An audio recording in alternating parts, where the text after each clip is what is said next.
Samantala sa ibang balita, aabot naman sa 80 VIP officials ng Armed Forces mula sa Asia Pacifico ang inaasahang dadalo sa Air Defense, Security and Crisis Management Exhibition and Conference na gaganapin sa Pilipinas sa susunod na linggo. Sa nasabing okasyon, inaasahang ipapakita ng mga opisyal ng Department of National Defense ang kakayahan ng Armed Forces of the Philippines. Ang buong ulat, ihatid sa atin ang aming kasamang si Waywaya Magkalma, live via phone patch mula po yan sa Campo Aguinaldo. Aya, magandang hapon.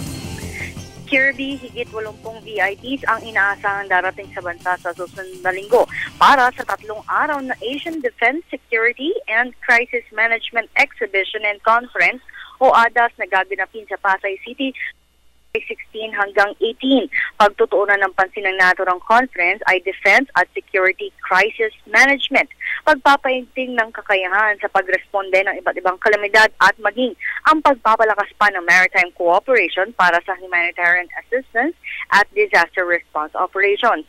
Sa exhibit ay ipapakita ng Armed Forces of the Philippines ang kanilang mga kakayahan at gamit pang responde sa mga kalamidad ng Department of National Defense, Office of the Civil Defense, PNP at Philippine Coast Guard.